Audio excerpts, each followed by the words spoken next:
میرے انتہائی محترم بزرگوں، دوستوں، عزیزوں، تمام نیکیوں کی قبولیت کا مدار اور نیکی کے بعد اگلی نیکی کا تقاضا، ایک نیکی کے بعد اگلی نیکی کا تقاضا، ایک عمل کے بعد اگلے عمل کا تقاضا، اور تمام نیکیوں کی قبولیت کا مدار وہ صرف تقوی پر ہے، صرف تقوی پر ہے۔ نیکیوں کی قبولیت کے لیے بھی تقوی شرط ہے،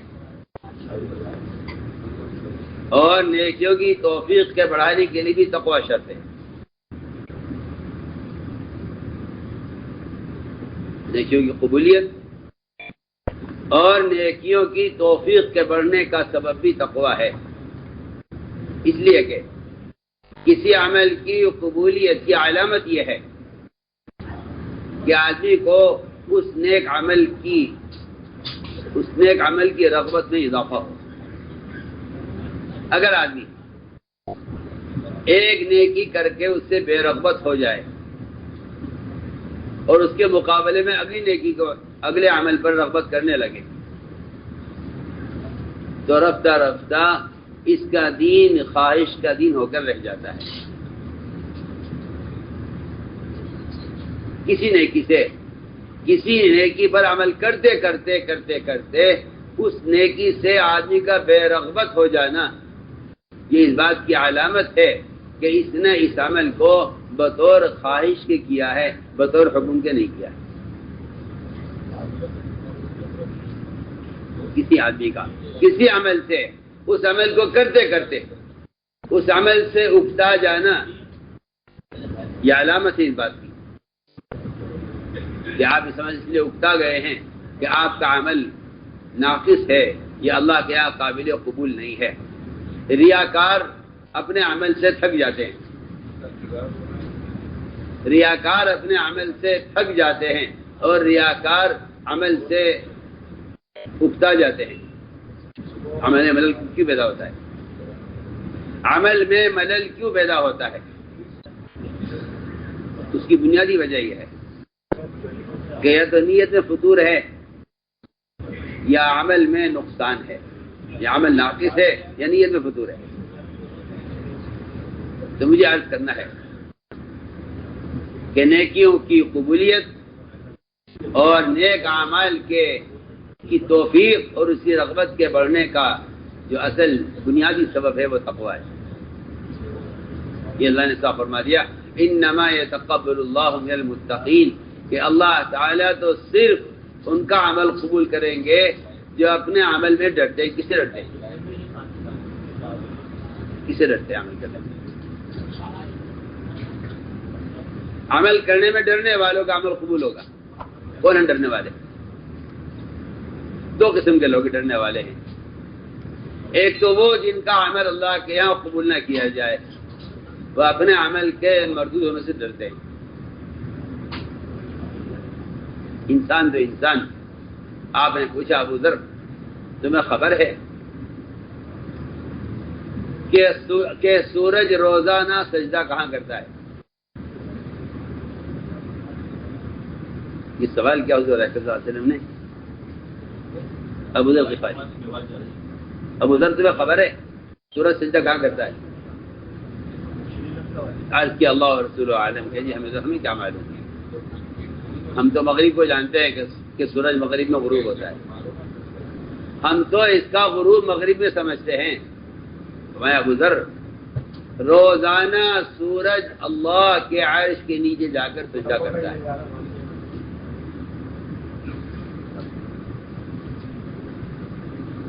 اور اگلے دن طلوع ہونے کے لیے اللہ سے اجازت طلب کرتا ہے،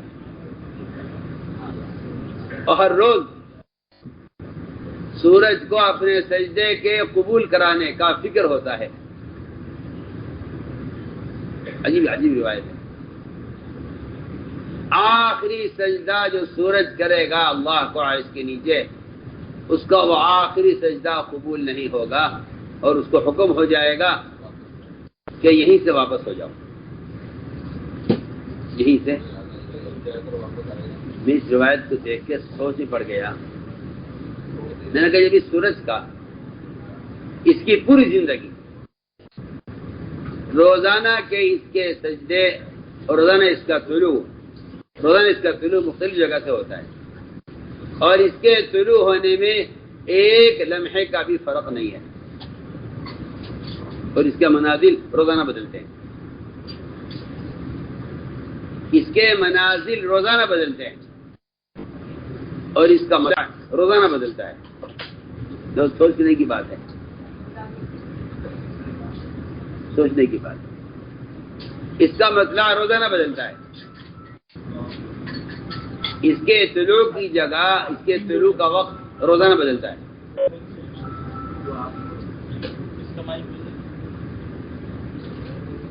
اس کا آخری سجدہ جو ہوگا اس کے نیچے وہ اجازت مانگے گا سجدے کی، اجازت نہیں ملے گی.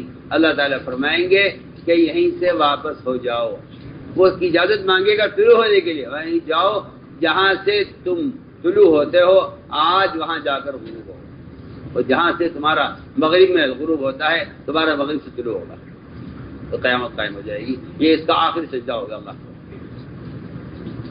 اس پر کوئی آدمی اگر غور کر لے، اس پر کوئی آدمی غور کر لے کہ جس سورج کے پوری زندگی کے سارے منازل اور طلوع غروب کے اوقات اور غروب کی جگہ متعین ہے کہ وہ اللہ تعالیٰ کے عرش پہ سجدہ کرتا ہے. اللہ تعالیٰ کبھی غصے میں آ کر اللہ اکبر اس کی روشنی کو سلب کر لیتے ہیں. اس کی روشنی کو سلب کر کسوف شمس اس کی روشنی کو سلب کر لیتے ہیں اپنے غصے کا مظاہرہ کرنے کے لیے، تاکہ عمل کرنے والا مسلمان اور عمل کرنے والا انسان اللہ سے ڈرے. سوچیے عمل کرنے والا انسان اللہ سے ڈرے کہ اللہ تعالیٰ کے غصے کا موقع ہے کہ اللہ تعالیٰ سورج کی روشنی کو سلب کر لیں. یہ اللہ کا غصہ ہو رہا ہے سورج پر. فرمایا کہ ایسے موقع پر ان مسلمان کو چاہیے کہ وہ عبادت میں، استغفار میں، دعاؤں میں لگے، کیونکہ یہ اللہ تعالیٰ کے غصے کا موقع ہے. اللہ اکبر. میں حیران ہوتا ہوں کبھی سوچ کر کہ جو غصہ اللہ کا براہ راست انسان پر ہو رہا ہے، انسان اس سے عبرت نہیں لیتا، حالانکہ سورج کے گرہن کے ہونے پر مسلمانوں کو عبادت کا، استغفار کا، دعاؤں کا حکم ہے. جو عذاب اللہ کا براہ راست مومن پر ہو رہا ہے اس میں تو وہ دعائیں اور استغفار کی طرف متوجہ نہیں ہے، اور جو غصہ اللہ کا سورج پر ہو رہا ہے اس پر ایمان والوں کو نماز کا، دعاؤں کا، استغفار کا حکم ہے. میں عرض کرنا چاہتا ہوں یہ وہ سورج جس کی پوری زندگی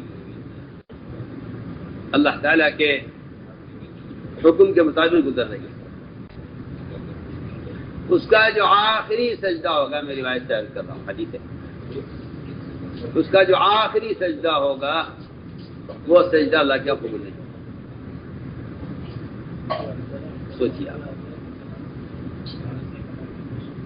میں اپنی ذات سے سوال کرتا ہوں، میں روزانہ کتنے قدم ایسے اٹھاتا ہوں جو اللہ تعالیٰ کی کے خلاف ہوتے ہیں،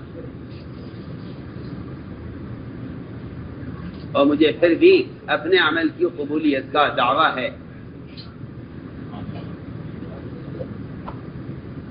کیا عرض کروں گا؟ اس زمانے میں گناہ کرنے والے بھی وہ استغفار نہیں کرتے جو پہلے لوگ نیک اعمال پر استغفار کیا کرتے تھے. پہلے لوگ عرفان نیک اعمال پر استغفار کرتے تھے. اور یہ بات یاد رکھنا، جو آدمی نیک عمل پر استغفار نہیں کرے گا اس کے اندر افتخار کا اندیشہ ہے. اس میں اپنے عمل پر افتخار کا اندیشہ ہے. کہ وہ اپنے عمل پر فخر کرے گا. اور مجھے ایسا لگتا ہے کہ جو آدمی اپنے عمل پر فخر کرتا ہے اس کے اندر کبر پیدا ہو جاتا ہے، اور بعض مرتبہ وہ کبر اگلے حکم سے انکار کروا دیتا ہے کہ ہم یہ نہیں کریں گے، یہ کریں گے. ابلیس کے آدم کو سجدہ نہ کرنے کا اور اللہ کے امر کے انکار کا سبب ہی یہی بنا ہے کہ ابلیس کی عبادت سے اس کے اندر جو فخر پیدا ہوا، ابلیس کی عبادت سے اس میں جو فخر پیدا ہوا، اس فخر نے اگلے امر کا انکار کروا دیا کہ نہیں جی ہم آدم کو سجدہ نہیں کریں، کیونکہ ہم عمل کرنے میں، ہم عمل کے اعتبار سے ان سے بہتر ہیں. عمل کے اعتبار سے ہم عمل کے اعتبار سے ان سے بہتر ہیں، لہذا ہم ادنا کے آگے نہیں جھک سکتے کیونکہ ہماری حیثیت ان سے بہتر ہے، ہماری حیثیت ان سے اعلیٰ ہے. یہ ہے وہ قسم جن کے اندر عبادت سے بجائے خوف پیدا ہونے کے ان میں عبادت سے کبر پیدا ہوا ہے، بجائے تواضع پیدا ہونے کے ان میں اپنے عمل پر بڑائی پیدا ہوئی ہے. میں اس لیے عرض کر رہا ہوں کہ جو لوگ اپنے عمل سے ڈرتے ہیں کہ مردود نہ ہو جائے، وہ اپنے عمل کی قبولیت کی شرائط پوری کرتے ہیں. عمل کی قبولیت کی شرائط پوری کرتے ہیں، وہ اپنے عمل کی قبولیت کی شرائط پوری کرتے ہیں. وہ ڈرتے ہیں دو چیزوں سے، ایک عمل کے مردود ہو جانے سے ڈرتے ہیں کہ عمل مردود نہ ہو جائے، اور دوسری بات یہ ہے کہ وہ اپنے عمل میں ریا سے ڈرتے ہیں. وہ اپنے عمل میں ریا سے ڈرتے ہیں کہ ہمارے عمل میں ریا داخل نہ ہو جائے. تو مجھے عرض کرنا تھا انما یتقبل اللہ من المتقین کہ اللہ تعالیٰ ڈرنے والوں کا عمل قبول کرتے ہیں. اللہ تعالیٰ ڈرنے والوں کا عمل قبول کرتے ہیں، یہ اکڑنے والوں کا نہیں، اکڑنے والے نہیں، ڈرنے والے. تو ایسے لوگوں کے لیے اللہ تعالیٰ کی طرف سے عمل کی قبولیت پر دو چیزیں ملتی ہیں، ایک اجر ملتا ہے اور دوسرے ان کو اگلے عمل کی توفیق ملتی ہے.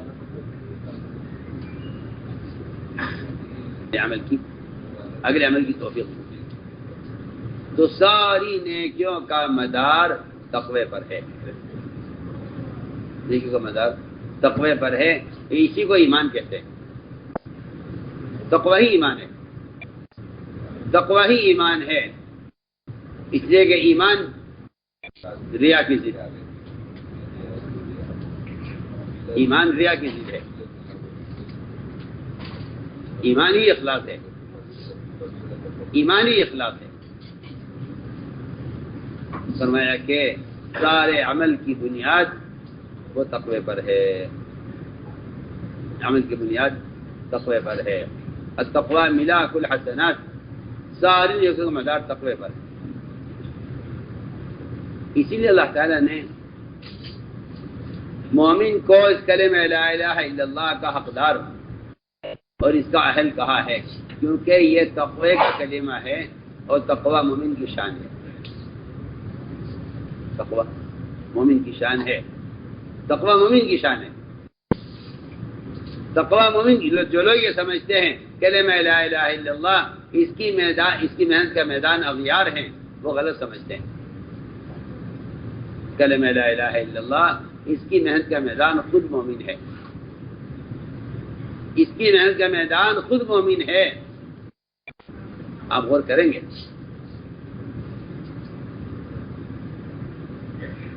صرف اتنی بات غیروں کے لیے ہے،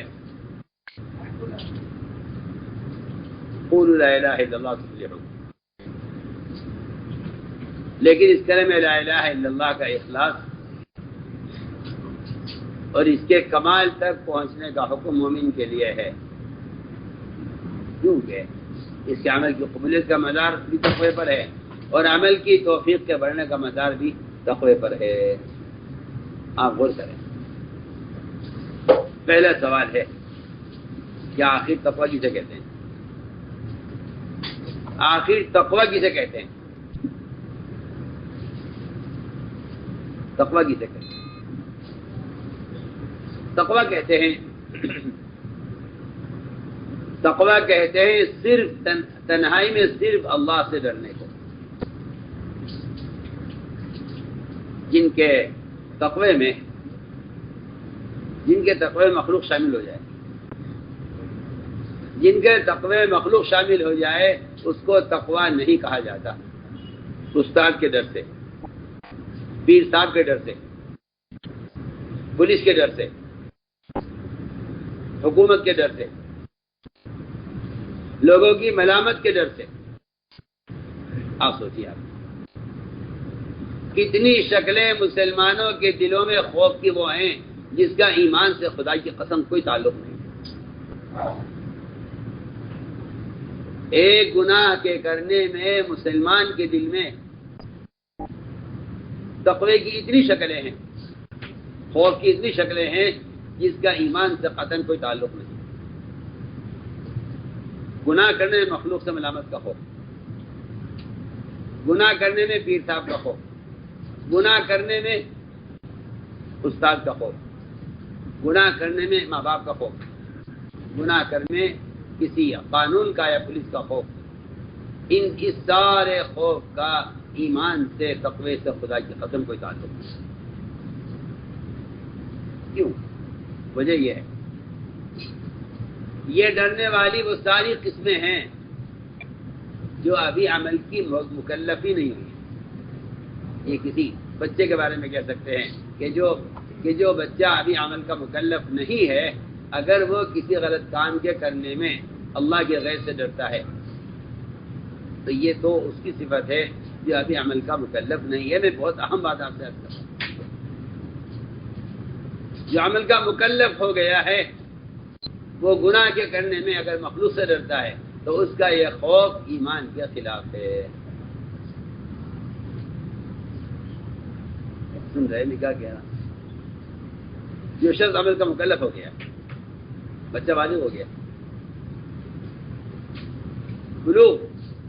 بلوغ پر اس کے تقوی کا تعلق مخلوق سے ختم ہو جائے گا. شاید میری بات سمجھ میں آ رہی ہے کسی کے؟ بالغ ہو جائے گا. اب اس کے خوف کا تعلق مخلوق سے ختم ہو چکا ہے. اس کے خوف کا تعلق مخلوق سے ختم ہو گیا ہے. اگر یہ مخلوق کے خوف سے کوئی گناہ کرے گا یا مخلوق کے خوف سے کسی گناہ کو چھوڑے گا تو اس کے تقوی میں اخلاص نہیں ہوگا.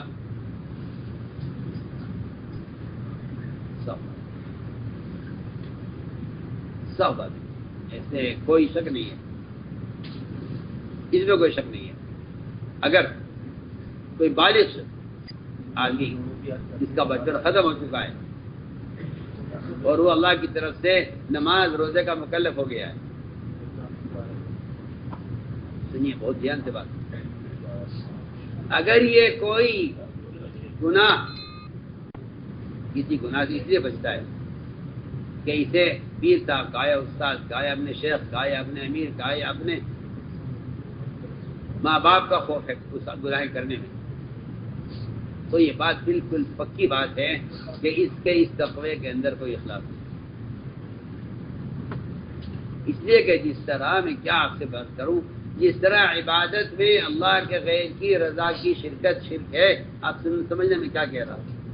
جس طرح اللہ کی عبادت میں اس کے غیر کو راضی کرنا شرک ہے، اس طرح اللہ تعالیٰ کے نواہی میں اس کے غیر سے ڈرنا بھی شرک ہے.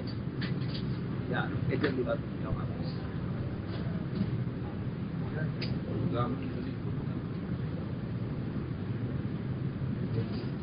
اللہ تعالیٰ کی عبادت میں، نماز میں، روزے میں، تلاوت میں، ذکر میں، عبادت میں، سخاوت میں، جتنے بھی کام نیکی کام ہو سکتے ہیں، ان تمام نیکی کے کاموں میں اللہ کے غیر کو راضی کرنا جس طرح ریا ہے اور شرک ہے، اسی طرح بالکل اسی طرح کر رہا ہوں کہ اگر آپ کسی گناہ کے کرنے میں مخلوق سے ڈرتے ہیں، تو آپ کے اللہ سے کسی گناہ کے کرنے میں مخلوق سے ڈرنے کا مطلب یہ ہے کہ آپ کے تقوی میں اخلاص ہو،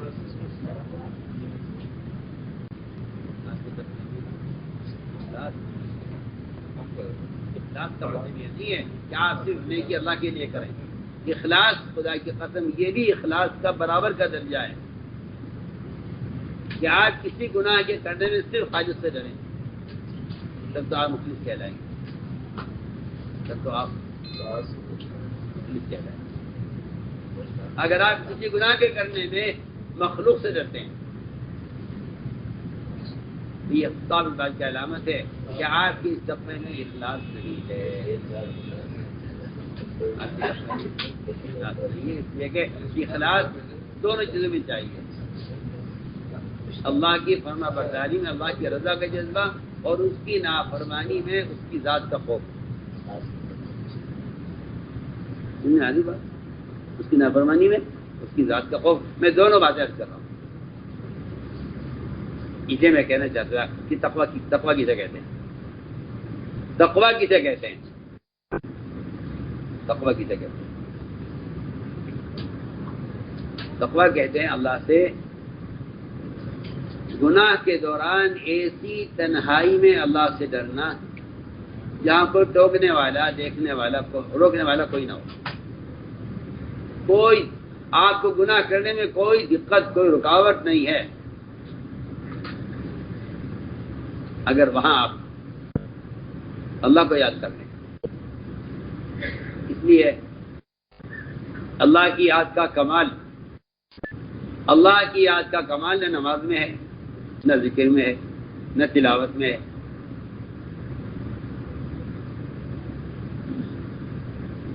اللہ کی یاد کا کمال نہ ذکر میں ہے، نہ نماز میں ہے، نہ تلاوت میں ہے. آپ دعا میں مشغول ہوں، یہ بھی اللہ کی یاد کا کمال نہیں. اللہ کی یاد کا کمال گناہ کے وقت ہے. اللہ کی یاد کا کمال مطلب گناہ کے دوران.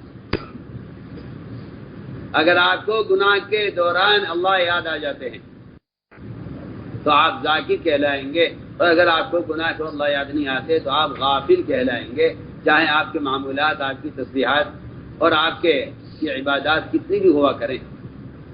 لیکن اللہ کی یاد کا کمال اللہ کو یاد کرنے کے دوران نہیں ہے، اللہ کی یاد کا کمال گناہ کے دوران ہے. اللہ کی یاد کا کمال گناہ. اس لیے قرآن نے ذکر اور تقوی کو ایک ہی آیت میں، اللہ نے ذکر اور تقوی کو ایک ہی آیت میں قرآن کی بتلا دیا. اللہ اکبر، کہ اس کا اصل تعلق گناہ کے وقت سے ہے. میری بات پر توجہ دیں. ذکر اور تقوی قرآن کی ایک ہی آیت نے بتا دیا کہ ذکر اور تقوی کا تعلق وہ گناہ کے وقت سے ہے. میری بات پر بہت توجہ دینی پڑے گی.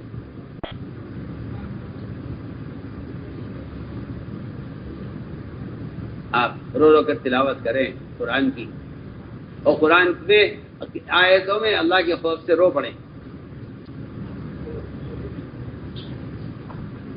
یہ تلاوت کمال نہیں. آپ کو دوران ذکر کوئی روشنی نظر آ جائے، میں کہتا ہوں آپ کو ملائکہ کا نزول نظر آ جائے، فرشتے اتر رہے ہیں، یہ کوئی کمال نہیں.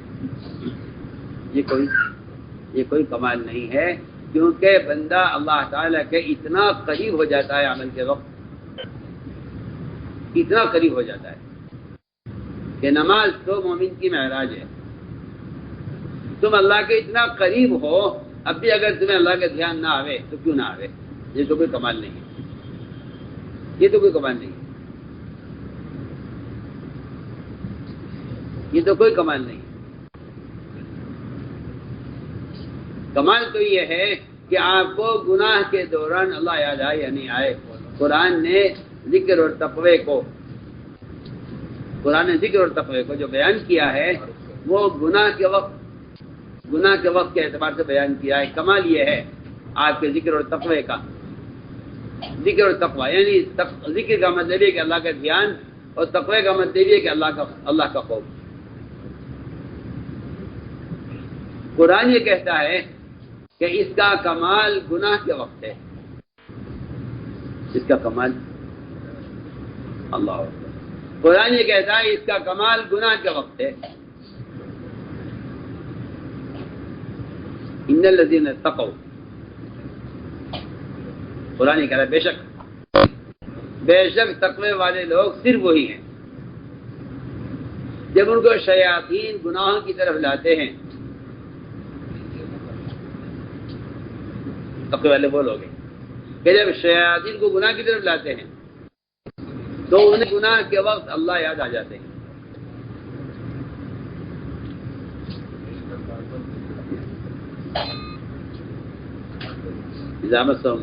شیطان تذکروا، جب شیاطین کی کوئی جماعت کسی مسلمان کو گناہ کی طرف گناہ میں مبتلا کرتی ہے، اور یہ وجہ ہے کہ مسلمان گناہ خود کرتا ہے، الزام شیطان کو دیتا ہے. جیسے اس زمانے کے مسلمانوں نے اپنی بے دینی کا الزام کفار کو اور حکومتوں کو، اور مسلمان نے اپنی بے دینی کا الزام حکام پر رکھا ہوا ہے.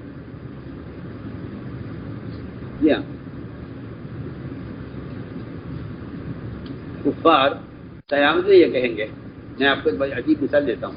کفار قیامت میں یہ کہیں گے، اپنے کفر کا جو عذر پیش کریں گے مولوی صاحب،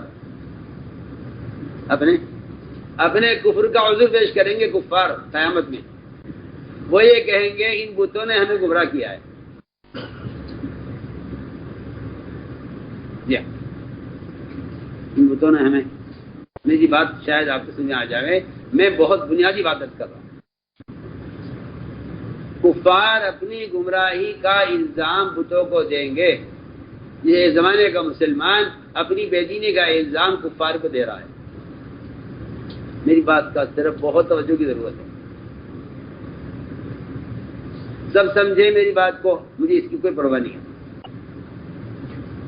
چند لوگ سمجھ لیں تو مجھے اطمینان ہو جاتا ہے. اس زمانے کا مسلمان اپنی بے دینی کا الزام کفار پر رکھ رہا ہے. اگر یہ نہ ہوتے تو ہم دیندار ہوتے. قیامت میں یہ الزام کفار اپنی گمراہی کا الزام کفار بتوں پر رکھیں گے. بت یہ کہیں گے نہیں ہے اللہ، ہم تو تیری عبادت کرتے تھے، انہوں نے ہماری عبادت کی ہے، ہم ان کے معبود نہیں ہے، تو ہمارا معبود ہے. اللہ اکبر. جو پتھر تراشیں گے یہ اپنی عبادت کے لیے، وہ پتھر بھی اس بات کا انکار کر دیں گے کہ ہم ان کے معبود نہیں ہیں اور ہم نے ان کو اپنی عبادت کا حکم نہیں کیا. آپ سوچیے. تو میں نے عرض کیا کہ مسلمان اپنی بے دینی کا الزام شیاطین پر یا کفار پر رکھ دیتا ہے، جبکہ یہ بات بالکل واضح ہے کہ اللہ نے شیطان کو انسانوں کو گمراہ کرنے کا، اللہ نے شیطان کو اس کی کوئی طاقت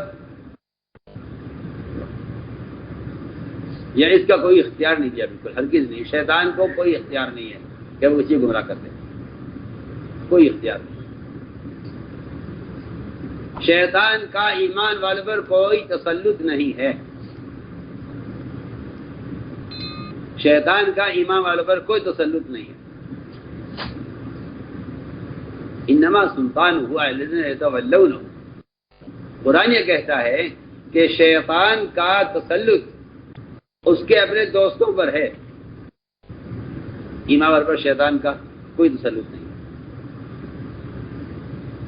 انه ليس له سلطان الذين امنوا وعلى ربهم يتوكلون انما سلطان الذين يتولونه هم الذين هم به مشركون. شیطان کا جو بس چلتا ہے اپنے دوستوں پر چلتا ہے. حضرت علی فرماتے رضی اللہ تعالیٰ عنہ، اگر کوئی شخص صبح فجر کی نماز کے بعد 10 مرتبہ سورہ اخلاص پڑھ لے تو سارے شیاطین مل کر رات تک اس سے کوئی گناہ نہیں کروا سکتے.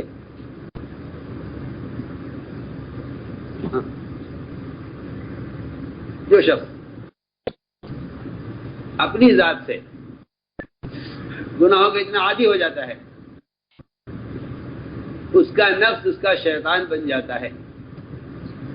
پھر شیطان تو ایک طرف ہو جاتا ہے، اس کا نفس اس سے گناہ کرواتا ہے. حالانکہ میں بہت اہم بات کر رہا ہوں، ہر مومن کو اللہ تعالیٰ نے اپنے نفس سے لڑنے کی قوت دی ہے.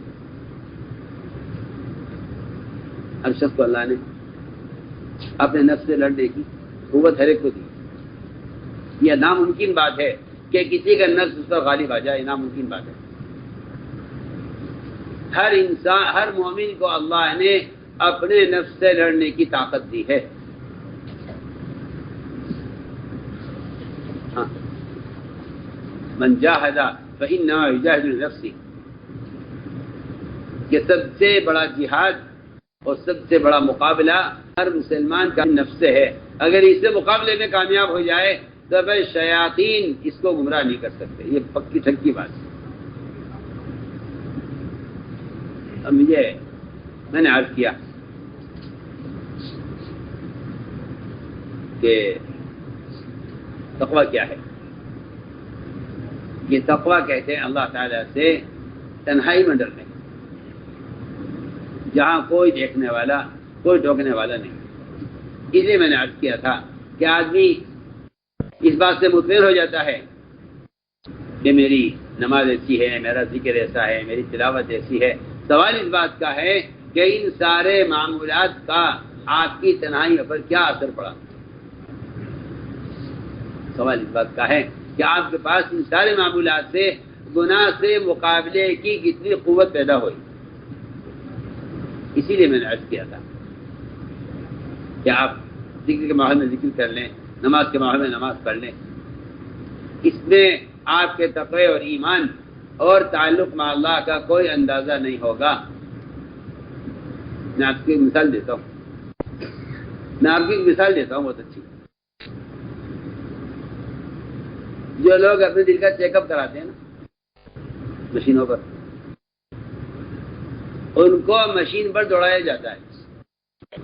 یہاں دوڑا کر ان کے دل کی حد پر بوجھ ڈالا جاتا ہے کہ دیکھنا یہ ہے کہ ان کے دل میں کتنی طاقت ہے، ان کے دل میں کتنی طاقت ہے. یہ اس وقت اس پٹے پر دوڑ کر، میں بہت اچھی مثال آپ کو دے رہا ہوں، اس دوران دل کی کیفیت کو دیکھا جاتا ہے کہ اس دوران درمیان ان کی دل کی کیفیت کیا ہے. ان پر بوجھ ڈال کر دیکھو، ان پر بوجھ ڈال کے دیکھو. اگر اس وقت ان کے دل کی کیفیت اچھی ہو، ڈاکٹر کہتے ہیں کہ آپ کے دل کی کوئی تکلیف نہیں ہے، آپ کا دل مضبوط ہے، صحت مند ہے، ٹھیک ٹھاک ہے، بالکل دیکھا. جی آپ نے یہ کیوں کیا؟ کہ ہم نے اس لیے کیا ہے تاکہ آپ کے دل کو مبتلا کریں مشقت میں. میں بہت اہم بات کر رہا ہوں. اسی طرح ایک آدمی کی روح اور اس کے ایمان کی قوت کو جانچنے کے لیے اس کا ایمان بیمار ہے، صحت مند ہے. اس کا ایمان بیمار ہے، صحت مند ہے.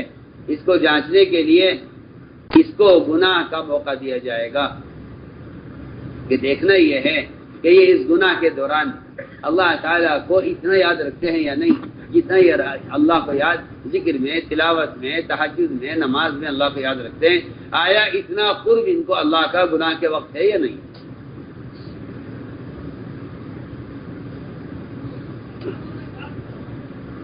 اللہ کا اتنا قرب، جتنا قرب ان کو نماز میں محسوس ہو رہا ہے اللہ کا، اتنا قرب انہیں گناہ کے وقت محسوس ہوتا ہے یا نہیں؟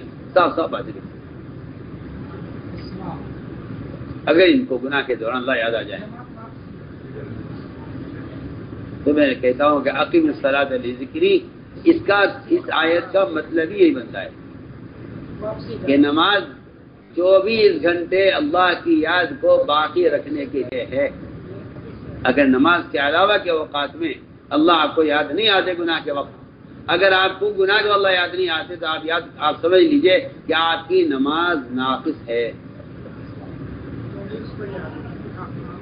اگر آپ کو گناہ کے وقت، اگر گناہ کے وہ اللہ یاد نہیں آتے، اگر گناہ کے دوران اللہ یاد نہیں آتے، یہ اس بات کی علامت ہے کہ آپ کی نماز ناقص ہے۔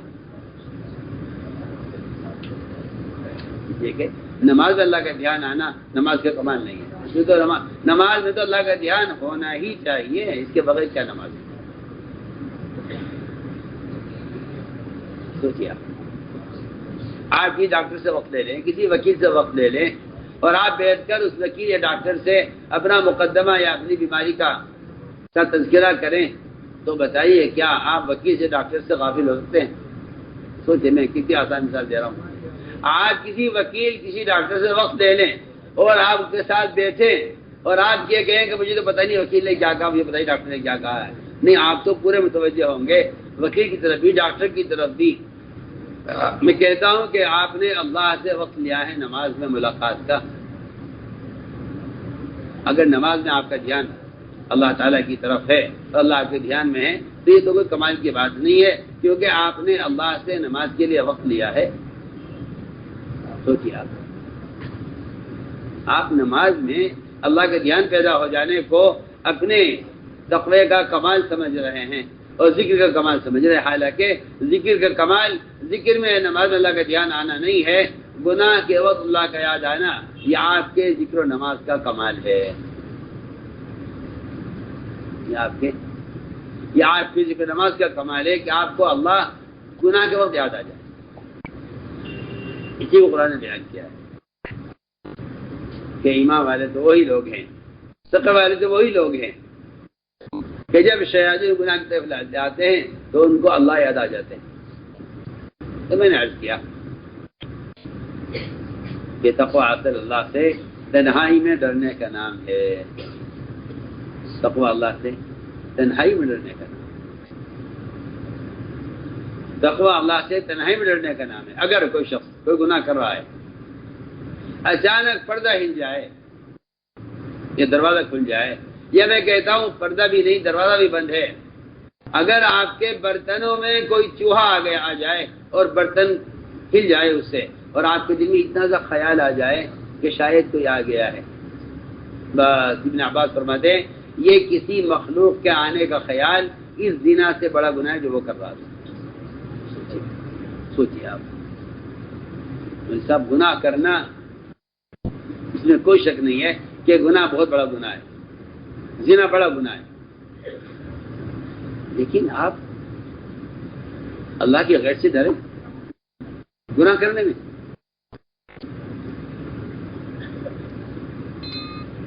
آپ گناہ کرنے میں اللہ کی غیر سے ڈریں۔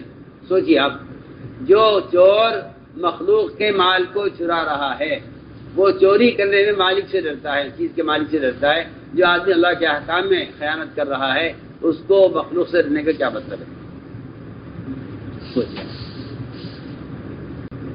جو آدمی مخلوق کے مال میں خیانت کر رہا ہے وہ مال کے مالک سے ڈرتا ہے، تو جو آدمی اللہ کے احکام میں خیانت کر رہا ہو اس کو مخلوق سے ڈرنے کا کیا مطلب ہے؟ اس کو خالص سے ڈرنا چاہیے کہ میں اللہ تعالیٰ کے ان احکام میں خیانت کر رہا ہوں، مجھے اللہ سے ڈرنا چاہیے۔ میں نے عرض کر دیا کہ اگر کسی گناہ کو کرتے ہوئے اچانک کسی کے آنے کا خیال آ جائے یا کوئی آہٹ سنائی دے اور آپ کو یہ خیال ہو کہ کسی نے مجھے دیکھا تو نہیں، تو صاف بات ابن عباس رضی اللہ تعالیٰ عنہ کہ یہ اس گناہ سے بڑا گناہ ہے جو تو کر رہا ہے۔ اور اگر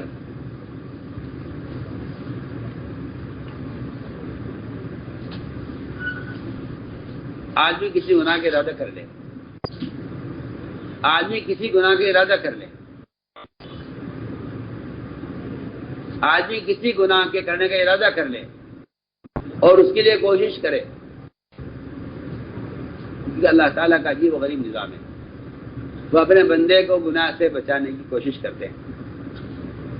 اللہ تعالیٰ بندے کے گناہوں میں رکاوٹ پیدا کر دیتے ہیں. بندہ کوشش کر کے ان رکاوٹوں کو ہٹاتا ہے. ایسا نہیں کہ وہ ہٹے گی نہیں، ہٹ جائے گی. اللہ تعالیٰ گناہ میں رکاوٹ پیدا کر دیتے ہیں، یہ اس کا فضل ہے. مگر یہ کوشش کر کے رکاوٹ کو ہٹاتا ہے. فرمایا کہ جو آدمی گناہ کے ارادہ کرے اور پھر اس کی کوشش کرے، پھر اس گناہ کے کرنے میں ناکام ہو جائے، اللہ اکبر، اس گناہ کے کرنے میں ناکام ہو جائے، اگر اس کو ذرہ برابر بھی غم ہے اس کا کہ میں اس گناہ میں کامیاب نہیں ہو سکا اور یہ میرا موقع ہاتھ سے نکل گیا، تو فرمایا کہ اس گناہ سے بھی بڑا گناہ ہے جس کے کرنے میں یہ ناکام ہو گیا. سوچنے کی بات ہے.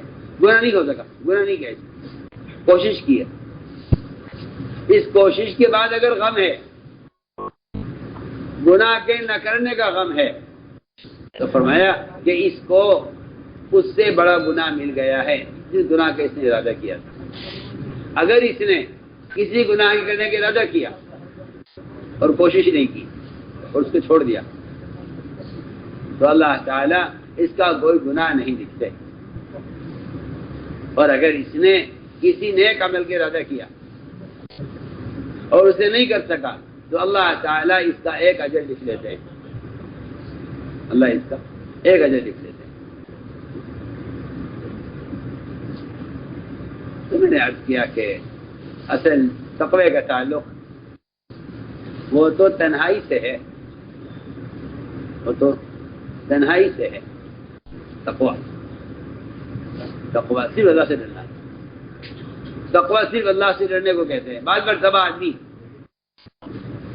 اپنے تقوی کو ظاہر کرنا چاہتا ہے، اور آدمی تقوی کو جب ظاہر کرنا چاہتا ہے، بہت اہم بات کہہ رہا ہوں، آدمی تقوی کو ظاہر کرنا چاہتا ہے اپنے گناہ کو چھپانے کے لیے، گناہ کو چھپانے کے لیے. قرآن نے اسے خوب اچھا بیان کیا ہے. قرآن نے کہا لا تزکوا انفسکم، اپنے آپ کو جو ہے نیک اور اپنے آپ کو بزرگ اور اپنے آپ کو بہت گناہوں سے پاکیزہ ثابت کرنے کی کوشش مت کرو، کیونکہ اللہ فرماتے ہیں هو اعلم بمن اتقى، کہ اللہ جانتا ہے کہ اس سے ڈرنے والا کون ہے.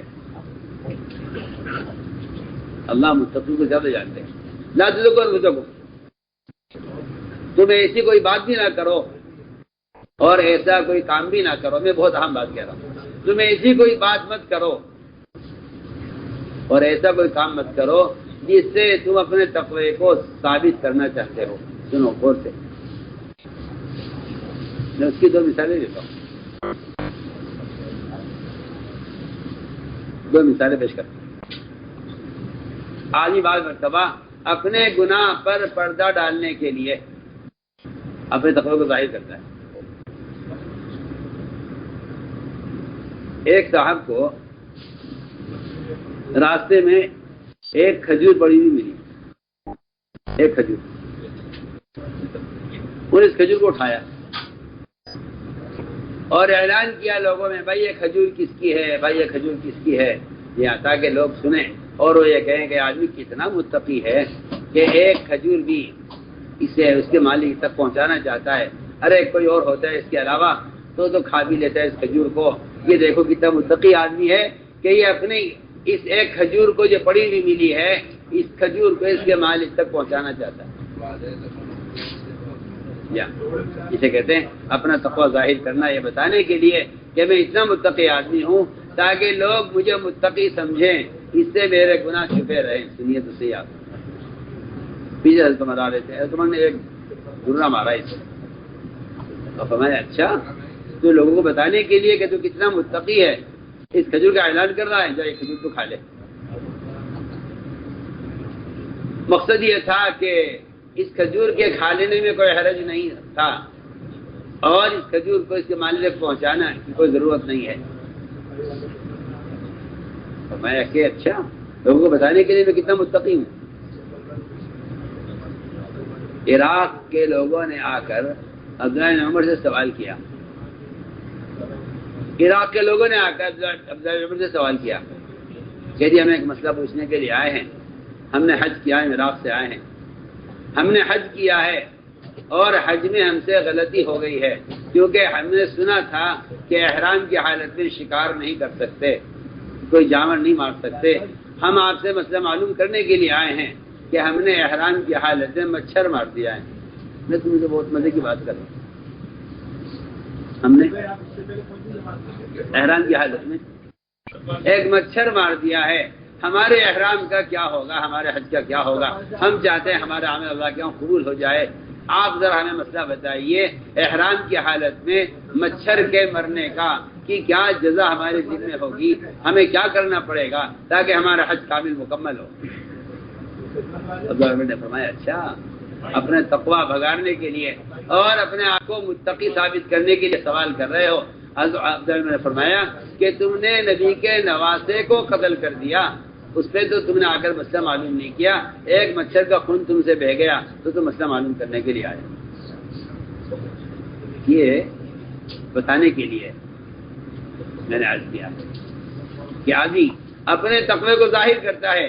ایک مچھر کے مرنے میں تقوی ظاہر کر رہے ہیں آپ، تاکہ لوگ یہ کہیں کہ عراق والے بڑے تقوی والے لوگ ہیں. ایک مچھر کے مرنے پر بھی یہ پوچھنے کے لیے آئے کہ احرام کا کیا ہوگا، ہمارا حج صحیح ہو گیا یا نہیں ہو گیا. فرمایا اچھا، مچھر کا تو مسئلہ معلوم کر رہے ہو اور آپ ساسوں کے نواسوں کو قتل کر کے تم نے مسئلہ معلوم نہیں کیا. عمر رضی اللہ تعالیٰ عنہ، عمر رضی اللہ تعالیٰ عنہ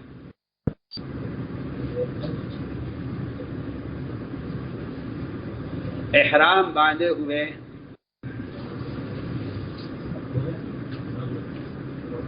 بالکل تیار تھے اور جا رہے تھے بیت اللہ کی طرف. وضو کا تقاضا ہوا، وضو کرنے کے لیے احرام اتارا، چادر اوپر کی اور اتار کر عمر رضی اللہ تعالیٰ عنہ نے ایک کھوٹی پر ٹنگائی. اس کھوٹی کے اوپر کبوتر بیٹھا ہوا تھا.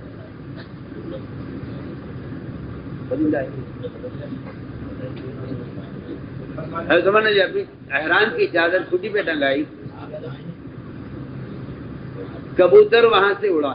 حضرت عمر کے چادر لٹکانے کی وجہ سے.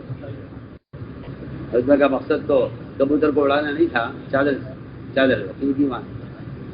جب اس کی طرف بڑھے، اس پہ چادر لٹکانے لگے تو جو کبوتر بیٹھا تھا کھوٹی پر وہ اڑا وہاں سے اور اڑ کر وہ اسی کمرے میں دوسری کھوٹی پہ جا کے بیٹھ گیا. اس کھوٹی پر پہلے سے ایک سانپ تھا. اس سانپ نے اس کبوتر کو ڈس لیا، اس سے کبوتر مر گیا.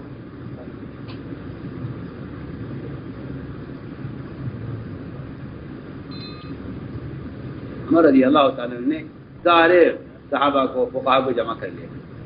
بتاؤ جی میرے احرام کے کیا ہوگا؟ سوچیے آپ، کیونکہ میں ذریعہ بنا ہوں، اس کبوتر کی ہلاکت کا میں ذریعہ بنا ہوں. اگر میں چادر یہاں نہ لٹکاتا تو یہ کبوتر یہاں سے نہ اڑتا. گویا میں نے اس کبوتر کو اس سانپ کی طرف میں نے بھیجا ہے. لوگوں نے کہا نہیں، آپ پر کچھ نہیں ہے، کیجیے گا. آپ کا ارادہ نہیں تھا یہ کہ آپ اس کبوتر کو کا شکار چاہتے ہوں یا آپ اس کبوتر کو سانپ سے ڈسوانا چاہتے ہو. آپ کا تو کوئی ارادہ ہی نہیں تھا اس طرح کا. آپ نے تو اپنی احرام کی چادر کھٹی پہ ٹنگانے کے لیے آپ بڑھے تھے اور اس پر کبوتر وہاں بیٹھا ہوا تھا، وہ اڑا. اب اس کبوتر کی کیا غلطی کہ وہ جا کے وہاں بیٹھا اور سامنے اسے ڈس لیا. اس میں آپ پر کوئی جزا نہیں ہے. حضرت علی رضی اللہ عنہ خاموش تھے. حضرت میں ابو الحسن تم بھی کچھ کہو. ابو الحسن تم بھی کچھ کہو، کیوں خاموش ہے؟ کہا کہ میں تو یہی کہوں گا کہ آپ جزا دیجیے اس کبوتر میں. جی ہاں، آپ ذریعہ بنے اس کبوتر کے یہاں سے اڑنے کا. اس کا یہاں سے اڑنا ذریعہ بنا ہے اس کو سانپ کے ڈسنے کا. اس لیے احتیاط کا تقاضا یہ ہے کہ آپ جزا دے دیجیے.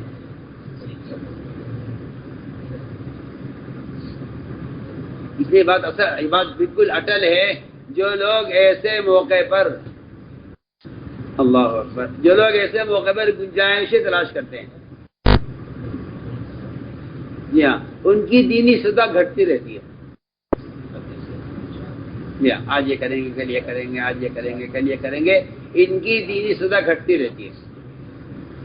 اس لیے کہ دین کا معیار عظیمت سے قائم رہتا ہے. رخصتیں وہ دین کو کمزور کرتی رہتی ہے. سب نے کہا جی رخصت ہے. اللہ فرمایا کہ نہیں، علی تم بتاؤ کیا بات ہے.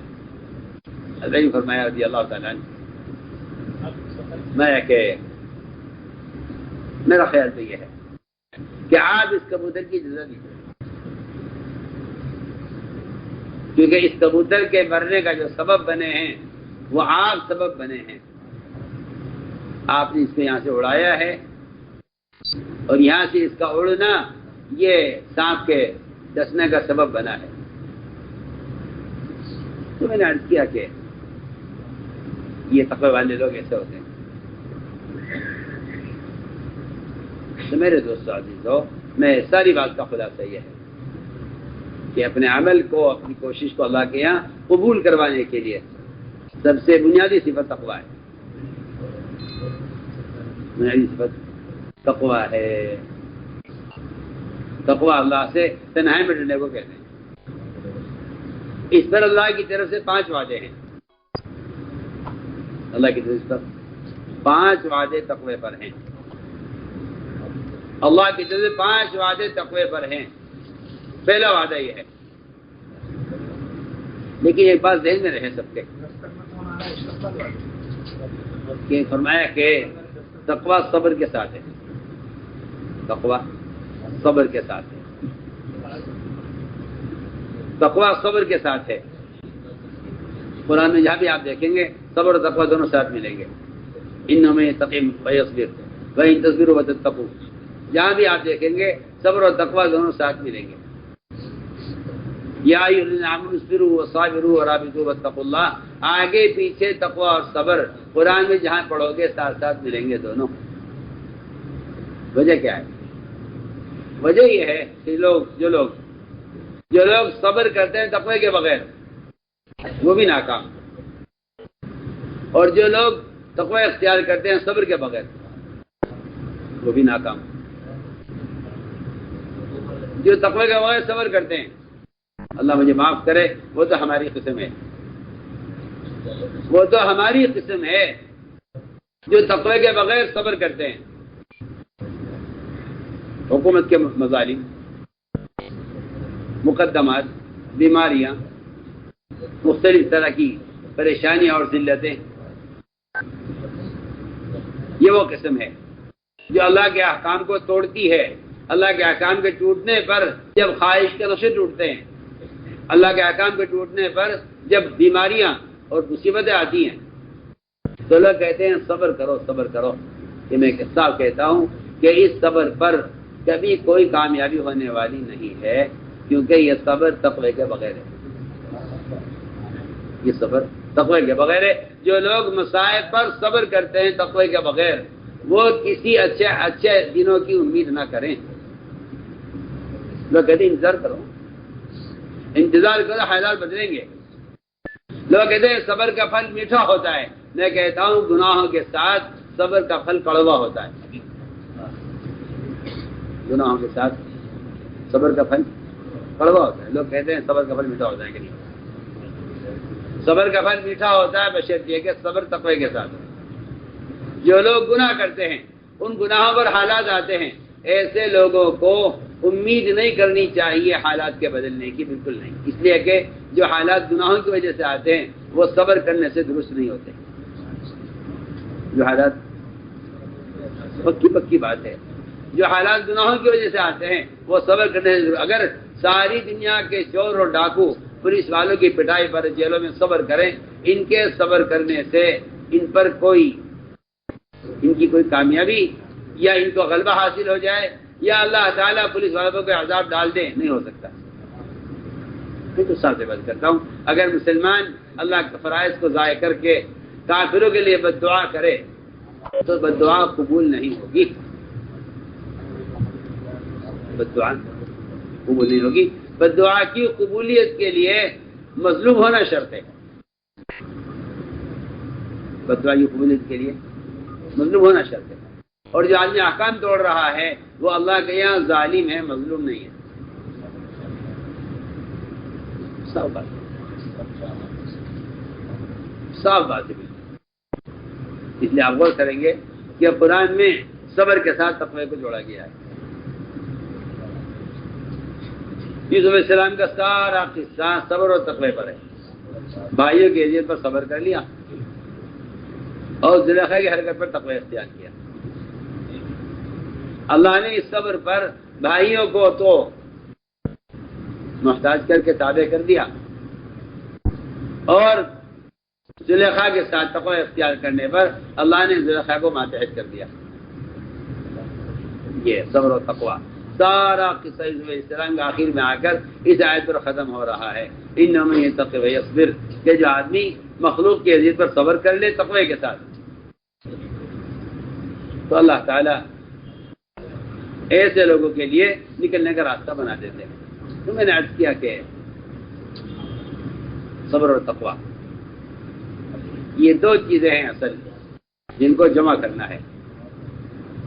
لوگ صبر کر رہے ہیں حالات پر، پریشانیوں پر، اذیتوں پر، مگر یہ صبر تقوی کے بغیر ہو رہا ہے۔ جس طرح مجرم پولیس کی پٹائی پر صبر کرتا ہے اور کامیابی نہیں ملتی، وجہ اس کی یہ ہے کہ صرف صبر پر کامیابی نہیں ملے گی، اس کے لیے تقوی شرط ہے۔ چور نے چوری کی ہے، اس پر جو اذیتیں دی جا رہی ہیں، ان اذیتوں پر صبر کرنے سے کامیابی حاصل نہیں ہوگی، کیونکہ چور کے اندر صبر تو ہے، تقوی نہیں ہے۔ چور میں صبر ہے، تقوی نہیں ہے۔ چور صبر تو کر رہا ہے، تقوی نہیں ہے۔ بے تکلف آپ سے عرض کر رہا ہوں، اس زمانے میں مسلمان حالات پر اور غیروں کی طرف سے آنے والی اذیتوں پر صبر تو کر رہا ہے، لیکن تقوی نہیں ہے۔ صاف بات ہے۔ جن احکام کے توڑنے کی وجہ سے حالات بگڑ رہے ہیں، وہ حالات صبر کرنے سے درست نہیں ہوں گے، صبر کرنے سے حالات درست نہیں ہوں گے۔ جو حالات گناہوں سے بگڑتے ہیں وہ صبر کرنے سے درست نہیں ہوتے۔ تو میں نے پہلی بات عرض کی کہ اللہ کا وعدہ ہے کہ جو آدمی تقوی اختیار کرتا ہے ہم اس کے نکلنے کا راستہ بناتے ہیں۔ من یتق اللہ یجعل لہ مخرج۔ یوسف علیہ السلام گناہ سے بچنا چاہتے تھے، یوسف علیہ السلام کو معلوم تھا کہ دروازے سب بند ہیں۔ اس زمانے میں اگر مسلمان کو کسی فریضے پر یا کسی سنت پر یا اپنے لباس کے حلیے پر یا اپنے چہرے کی سنت پر اگر کوئی قانون کسی زمانے میں کسی کافر کی طرف سے آ جائے کہ مسلمان اس سنت پر عمل نہیں کر سکتا، تو مسلمان سب سے پہلے اس سنت کو چھوڑتا ہے یہ کہہ کر کہ اس میں رکاوٹ پیش آ گئی، اس میں رکاوٹ پیش آ گئی۔ میں کہتا ہوں آپ سے بے تکلف عرض کرتا ہوں کہ آپ اس رکاوٹ پہ اللہ کے یہاں مجرم معذور نہیں ہیں۔ آپ سے سوال اس بات کا ہے کہ اس رکاوٹ کے باوجود آپ نے کیا کوشش کی، کیا قدم اٹھایا آپ نے کیا؟ میں ایک سوال کرتا ہوں، سب سے کرتا ہوں۔ آپ کا آبائی مکان آپ کے گاؤں میں، آپ شہر میں منتقل ہو گئے، آپ کے دادا کے مکان پر کسی نے قبضہ کر لیا، پیچھے کاغذات بنا لیے، اوریجنل کاغذات بنا لیے پکے، اور آپ کے مکان پر قبضہ کر لیا، آپ مکان چھوڑ دیں گے؟ اس کے لیے مقدمہ لڑیں گے؟ کیا آپ بتائیے کیا کریں گے؟ آپ کو اپنے باپ دادا کے مکان سے وہ محبت ہے، 50 لاکھ کا مکان ہے، آپ 50 لاکھ دے دیں گے وکیل کو کہ مجھے میرا مکان چھوڑوائیے، کس طرح بھی ہو؟ سوچیے، جب باطل اور کفر آپ سے کسی سنت کے چھوڑنے کا مطالبہ کرتا ہے، آپ آسانی کے ساتھ چھوڑ دیتے ہیں، آپ کہتے ہیں ہاں لے جاؤ کوئی مسئلہ نہیں ہے، سنتی تو ہے یا کوئی. وہ جو قرآن میں جن لوگوں کو بدترین لوگ کہا گیا ہے، جن کو قرآن میں بدترین لوگ کہا ہے، فرمایا کہ وہ لوگ ہیں جو دین کو دے کر دنیا کا سودا کر لیتے ہیں کہ جی ہاں ٹھیک ہے آپ دین لے جاؤ، دنیا ہمیں دے دو. میں تو بے تکلف عرض کرتا ہوں، اگر کسی کمپنی میں یا کسی شعبے میں کسی سنت کو چھوڑ کر آپ کو اس میں یا آپ کو ملازمت ملتی ہے تو آپ اس سنت کو بیچ کر دنیا خرید رہے ہیں. آپ سنت بیچ کر دنیا خرید رہے ہیں. آپ دنیا کے ساتھ معاملہ کر رہے ہیں دین کا کہ ہمارا دین لے لو، ہم اس کے بدلے میں دنیا لے لو.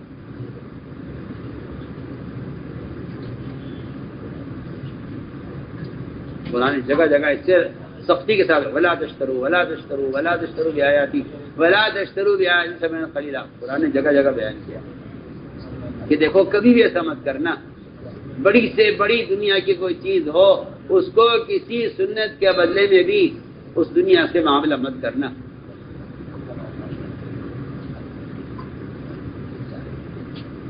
جی ہاں، قرآن نے جگہ جگہ اسے منع کیا ہے. تو میں نے ایک مثال عرض کی ہے کہ آپ کے دادا کا مکان ہو اور اسے کوئی قبضہ کر لے تو آپ وکیل کھڑا کریں گے، کوشش کریں گے، پیسہ خرچ کریں گے کہ میرا مکان جا رہا ہے. سوچیے، اور اگر آپ کو کی سنت سے روک دے قانون کہ آپ اس ملازمت میں اس قانون کے تحت آپ اس سنت عمل نہیں کر سکتے، تو آج یہ کہیں گے کہ ملازمت تو ضروری ہے لینا، سنت کو چھوڑا جا سکتا ہے. سوچیے، اور آپ کہیں گے جی میں مجبور ہوں، قانون یہ ہے.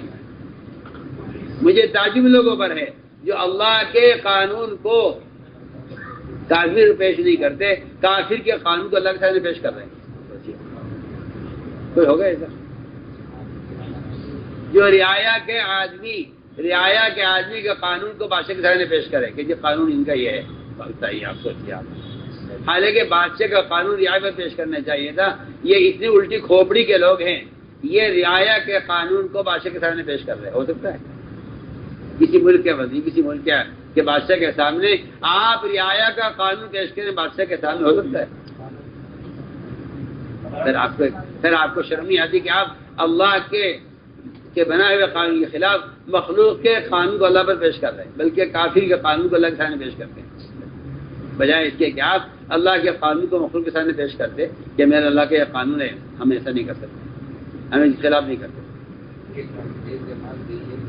تو قرآن نے جگہ جگہ اس سے بہت سختی کے ساتھ روکا کہ تم کبھی بھی ایسا مت کرنا.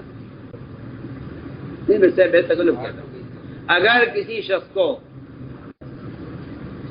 کسی سنت کو چھوڑے بغیر ملازمت نہیں ملتی تو اس کو ملازمت چھوڑ دینی چاہیے. ملازمت چھوڑ دینی کیوں؟ اس لیے کہ یہ ایک امتحان ہے. یہ امتحان اس بات کا ہے کہ آپ دین چاہتے ہیں، دنیا چاہتے ہیں.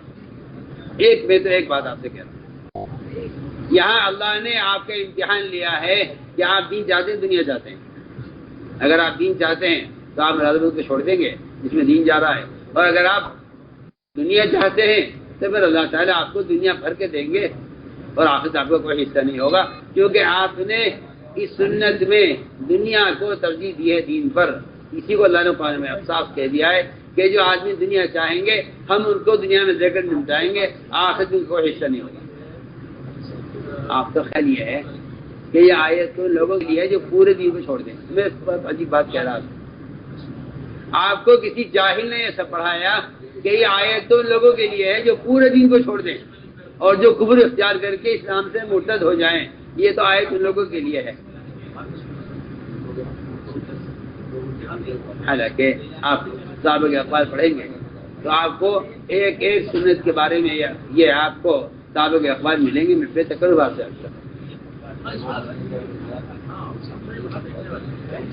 کہ جو لوگ دین کے کسی بھی حکم کو چھوڑ کر دنیا کو اختیار کر لیں، اللہ تعالیٰ ایسے لوگوں کو دنیا میں دے کر نمٹا دیں گے، آخر میں کوئی حصہ نہیں ہوگا۔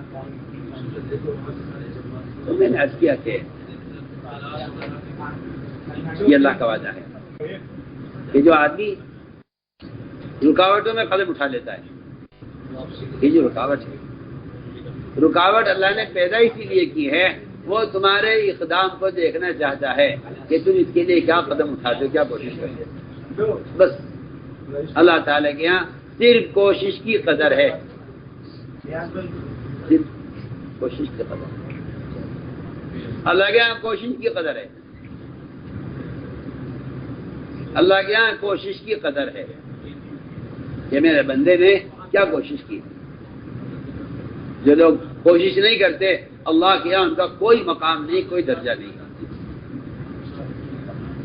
بالکل میں ثابت کر رہا ہوں، جو لوگ اپنے دین کے لیے کوشش نہیں کرتے اللہ کے یہاں ان کا عذر قبول نہیں ہوتا، اس لیے کہ کوشش کرنے والا معذور ہے، کوشش کرنے والا معذور ہے۔ صرف رکاوٹ جس کو پیش آ گئی ہے وہ معذور نہیں ہے، معذور وہ ہے جو کوشش کر رہا ہو، وہ معذور ہے۔ یہ بات آپ ذہن میں رکھیے، یہ بات آپ ایک آدمی نماز میں کھڑا نہیں ہو سکتا، معذور ہے۔ تو فرمایا کہ اس کو قیام کا جو اجر ملے گا وہ اس پر ملے گا کہ اس کا دل تو چاہ رہا ہے کاش میں کھڑا ہوتا، کاش میں کھڑے ہو کے نماز پڑھتا، اس کا یہ دل چاہ رہا ہے کاش میں کھڑے ہو کے نماز پڑھتا۔ بس اس دل کے چاہنے پر اللہ اس کو بیٹھ کر نماز پڑھنے میں قیام کا اجر دیں گے۔ اس لیے تو آپ کو آسان کر کے بات کر رہا ہوں۔ اگر یہ کہتا ہے یہ چلو الحمدللہ میں بیٹھ کر وہاں پڑھوں گا، ابھی عذر پیش آ گیا ہے، تو اس کو قیام کا اجر نہیں ملے گا۔ بیٹھنے میں قیام کا اجر اس کو ملے گا جو کھڑا ہونا چاہتا ہے۔ میں آپ کو مثال دے رہا ہوں، جو مسلمان اگر حکومت کا قانون اس کو کسی نے سے روک رہا ہے اور وہ کہہ دیجیے میں معذور ہوں، تو اللہ کے یہاں اس کو گناہ ملے گا، یہ معذور نہیں ہے، کیونکہ اس نے اس سنت عمل کی کوشش نہیں کی ہے۔ یہ بے تکلف کہتا ہے کہ آدمی مٹی ڈھولے، اپنے دین کو پورا دین پر عمل کرنے کے لیے مٹی ڈھولے، یہ بہتر ہے۔ کسی سنت کو چھوڑ کر کسی شعبے میں داخل ہونے سے بہتر یہ ہے کہ آدمی مٹی ڈھو کر گزارا کر لے، لیکن کسی سنت کو چھوڑ کر ملازمت اختیار کرنا یہ اپنے حاضر دین کو ضائع کرنا ہے۔ اور یہی وہ لوگ ہیں جنہوں نے دین کو بیچا ہے دنیا کے لیے، یہی وہ لوگ ہیں۔ اس کو قرآن نے بہت سختی کے ساتھ روکا ہے، اور ایسے لوگوں کو قرآن نے بہت برائی بیان کی ہے کہ ایسے لوگ بدترین لوگ ہیں۔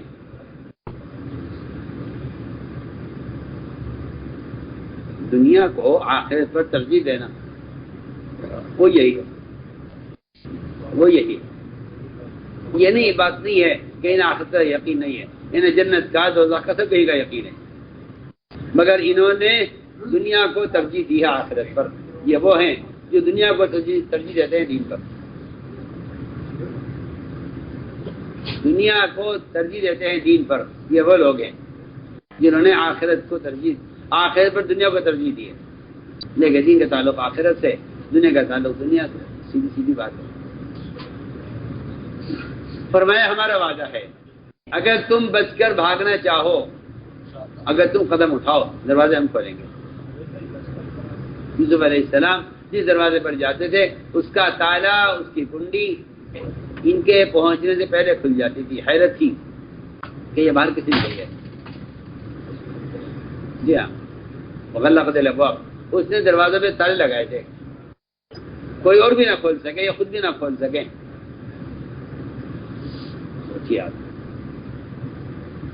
لیکن جس دروازے پر یہ پہنچتے تھے ان کے پہنچنے سے پہلے دروازہ کھل جائے گا، کیونکہ وعدہ ہے کہ تو اختیار کرے گا، ہم اس کے نکلنے کا راستہ بنائیں گے۔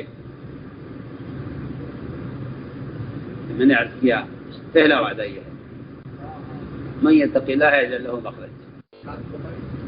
میں تو بے تکلف کہتا ہوں آپ سے، مسلمانوں کو جتنی دشواریاں دین میں ہیں اور اس میں اللہ تعالیٰ کی مدد کافر کے مقابلے میں مسلمان کی نہیں ہو رہی ہے، اور مسلمان روزانہ احکام کو توڑتا چلا جا رہا ہے. جی ہاں، کالج کا اصول ہے کہ جی کالج میں اس وقت پڑھائی ہوگی، نماز کا وقت ہے لیکن نماز کے لیے چھٹی نہیں ملے گی. نماز اگر آپ قضا پڑھتے ہیں کالج کی تعلیمیں تو آپ حرام کام کر رہے ہیں. آپ حرام کام کر رہے ہیں. اس تعلیم میں، اس پڑھائی میں خدا کی قسم کبھی کوئی برکت، کوئی عزت، کوئی سہولت خدا کی قسم نہیں ملے گی. ایسے آدمی کو کافر کی طرح اللہ پالیں گے. ایسے آدمی کو اللہ تعالیٰ پکی بات. کالجوں میں پڑھنے والے طلبہ اگر نماز قضا کرتے ہیں اس تعلیم و ملازمت کے لیے تو اللہ انہیں کافر کی طرح پالیں گے. اللہ ان کو کافر کی طرح پالیں گے، کوئی گنجائش ہی نہیں ہے. کہ آپ پر نماز فرض ہے، آپ پر نماز فرض ہے. آپ کی نماز کے قضا ہونے کے لیے صرف ایک سبب ہے کہ آپ بے ہوش ہو جائیں. آپ کیا ہو جائیں؟ بے ہوش.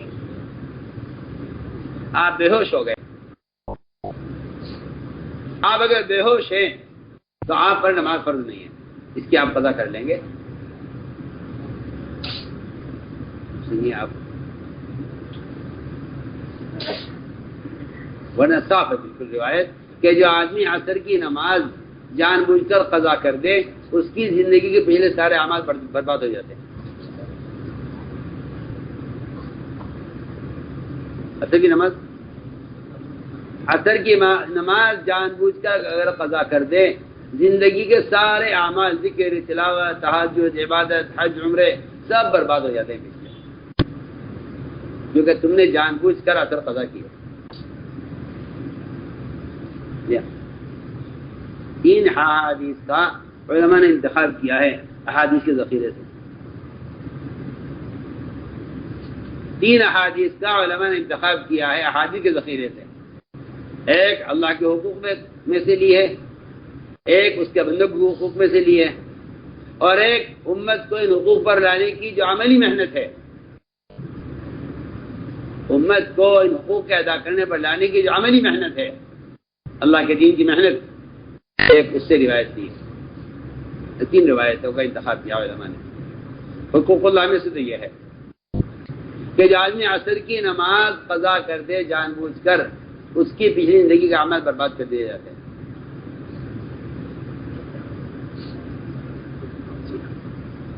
ایک اور انسانی حقوق میں سے یہ ہے کہ جو شخص کسی پاک دامن عورت پر تہمت لگا دے،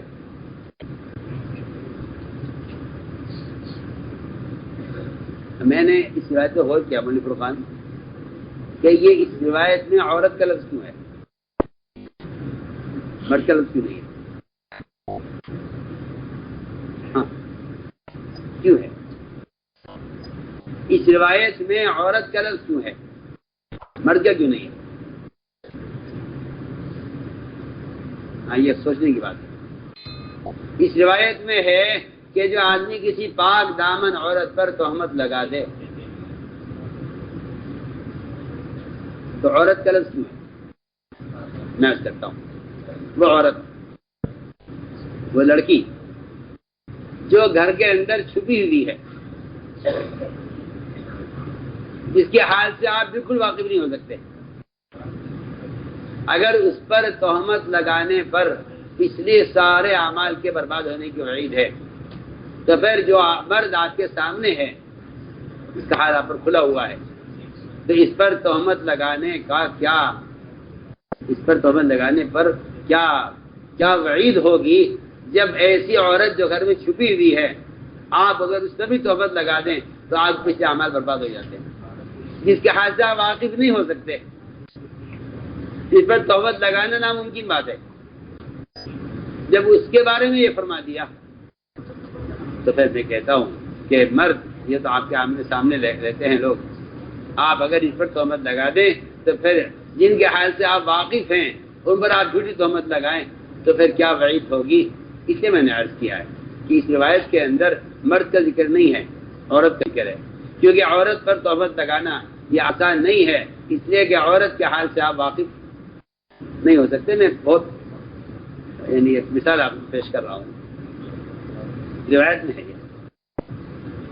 کسی پاک دامن عورت پر تہمت لگا دیں آپ جھوٹی، تو فرمایا کہ ایسے شخص کے پچھلی زندگی کے سارے اعمال برباد کر دیے جاتے ہیں۔ یہ حقوق العباد میں سے لیے میرے انتہائی بیان آپ کو پسند آیا ہو تو بیان کو لائک، شیئر اور چینل کو سبسکرائب کرنا مت بھولیے۔ کمنٹس میں اپنی رائے کا اظہار ضرور کیجیے۔